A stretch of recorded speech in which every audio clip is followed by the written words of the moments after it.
একাত্তরেও পারে নাই। 2024 সালে এদেশের মানুষ যখন ঐক্যবদ্ধ হয়েছে, ফ্যাসিবাদী ভিনদেশী শক্তি পরাভূত হয়েছে।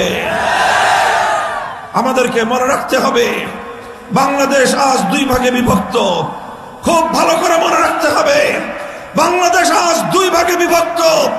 একটা ভাগ হলো যারা ভিনদেশী এজেন্ডা বাস্তবায়ন করবার জন্য, বিদেশি শক্তির আধিপত্য প্রতিষ্ঠার জন্য ভিনদেশী ক্রীড়নক এবং দালাল হিসেবে বাংলাদেশের অভ্যন্তরে ভূমিকা পালন করে। আরেক ভাগ হলো দেশপ্রেমিক জনতা, যারা বাংলাদেশকে স্বকীয় মর্যাদায়, আত্মমর্যাদা নিয়ে নিজের পায়ে বুকটান করে দাঁড়াবার জন্য বাংলাদেশের পক্ষে যারা ভূমিকা পালন করে। কাজেই এই দুই পক্ষের লড়াইয়ে আমাদের বাংলাদেশের দেশপ্রেমিক শক্তিকে বিজয়ী হতে হবে, দেশপ্রেমিক শক্তিকে বিজয়ী করতে হবে এবং ভিনদেশী ক্রীড়নক শক্তিকে বাংলাদেশের রাজনীতিতে পুনর্বাসিত হতে দেওয়া যাবে না। বিগত 50 বছর আগে যখন 1975 সালের 15ই আগস্টের শেখ মুজিবুর রহমান সাহেবের পরিবার সহ তার হত্যাকাণ্ড গঠিত হয়, সেই হত্যাকাণ্ডের পরে কেন হয়েছিল 75-এর 15ই আগস্ট ইতিহাস তার জ্বলন্ত সাক্ষী। 75-এর 15ই আগস্টের জন্য শেখ মুজিবুর রহমান সাহেবের একদলীয় বাকশালী স্বৈরতান্ত্রিক রাজনীতি তার জন্য দায়ী ছিল। 71 থেকে 75 সাল পর্যন্ত বাংলাদেশে 30,000 মায়ের কোল খালি করেছিল বাকশালীরা। 71 থেকে 75 পর্যন্ত গোটা বাংলাদেশ গুম খুন হত্যাকাণ্ডের বাংলাদেশে পরিণত হয়েছিল। 74-এর দুর্ভিক্ষে মানুষ না খেয়ে মরেছিল, এমনকি মানুষ সৃষ্টির সেরা জীব হয়ে মানুষ উচ্ছিষ্ট ভোগ করে ডাস্টবিনগুলোতে মানুষ কুকুর এবং কাকের সাথে লড়াই করে নিজের জীবন রক্ষা করবার জন্য উচ্ছিষ্ট ভোগ করেছিল। এই সব কিছুর পরিণামে ঘটেছিল 1975-এর 15ই আগস্ট। কিন্তু আমরা লক্ষ্য করেছিলাম 75-এর 15ই আগস্টের সময় তারপর এই শেখ হাসিনা আন্তর্জাতিক মিডিয়ায় ঘোষণা দিয়েছিল যে জাতি তার বাবাকে হত্যা করেছে তিনি সেই জাতির কাছ থেকে প্রতিশোধ গ্রহণ করবেন। 75-এর 15ই আগস্টের পর শেখ হাসিনার সেই ঘোষণা, এটা শুধুমাত্র তার মৌখিক কোনো কথা ছিল না। পরবর্তী শেখ হাসিনার 50 বছরের রাজনীতি পর্যবেক্ষণ করলে বোঝা যায় 50 বছর যাবৎ শেখ হাসিনা বাংলাদেশের মানুষের কাছ থেকে প্রতিশোধ গ্রহণ করবার রাজনীতি করেছে। আর এই প্রতিশোধ গ্রহণ করতে গিয়ে তিনি বাংলাদেশকে বিভক্ত করেছেন, বিভাজিত করেছেন। বিভাজনের রাজনীতি ছিল শেখ হাসিনার রাজনীতির মূল হাতিয়ার। মানুষকে ট্যাগ দিয়ে যাকে তাকে যখন তখন রাজাকার, স্বাধীনতা বিরোধী আখ্যা দিয়ে বাংলাদেশকে সে তার বাবার তালুকে পরিণত করেছিল। আওয়ামী লীগকে বানিয়েছিল মুক্তিযোদ্ধা তৈরি করবার একটা অটোমেটিক মেশিন, যেই মেশিনের এক মাথা দিয়ে ঢুকে আরেক মাথা দিয়ে ঢুকলেও বের হলেও 71-এর যে কোনো রাজাকার আপনা আপনি ভাবে মুক্তিযুদ্ধে পরিণত হতো। চ্যালেঞ্জ করে বলতে পারি, তার আমলে যত মানুষকে মুক্তিযুদ্ধের সনদ দেওয়া হয়েছে যদি যাচাই করা হয় এর অর্ধেক রাজাকার বের হবে।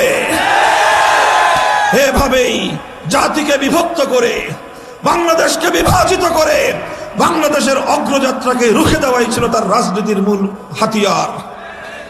আমরা দেখেছি তার আরেকটা হাতিয়ার ছিল বাংলাদেশকে একটি ভারতের, সুস্পষ্টভাবে নাম নিয়ে বলতে চাই, বাংলাদেশকে ভারতের করদ রাজ্যে পরিণত করা, এটাই ছিল তার রাজনীতির মূল লক্ষ্য। 2024 সালের জুলাই আগস্টের বিপ্লব তার সকল ষড়যন্ত্রকে নস্যাৎ করে দিয়েছে।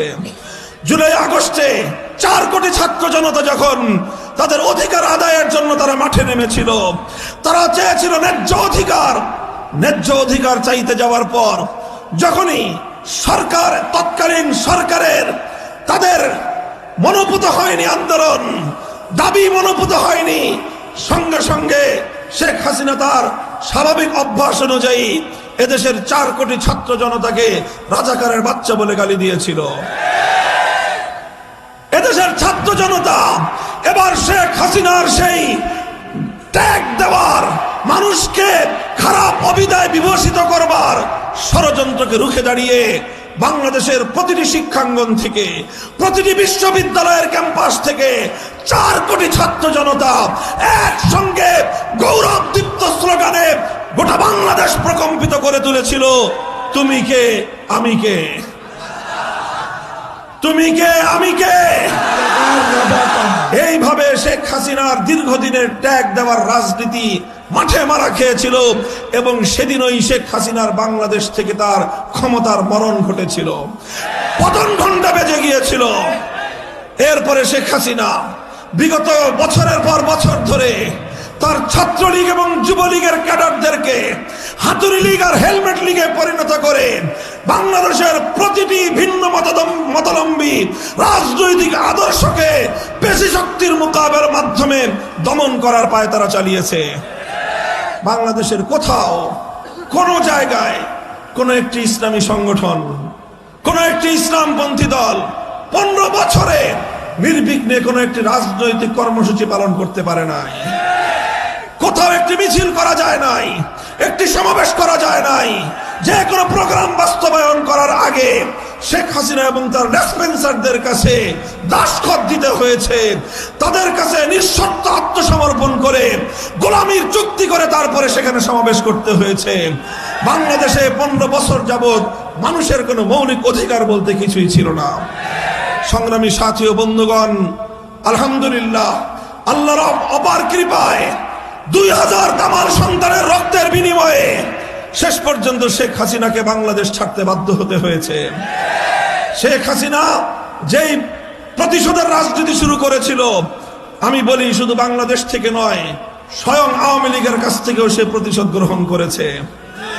আওয়ামী লীগের কাছ থেকেও সে প্রতিশোধ গ্রহণ করেছে, কারণ সে বহু আগেই বলেছিল, আওয়ামী লীগের বিরুদ্ধে সে ক্ষোভ প্রকাশ করে বলেছিল 15ই আগস্ট 75 সাল ধানমন্ডির 32 নম্বরে তার বাবাকে হত্যা করে ফেলে রাখা হয়েছিল, তার লাশ 2 দিন পর্যন্ত লাশ পড়েছিল।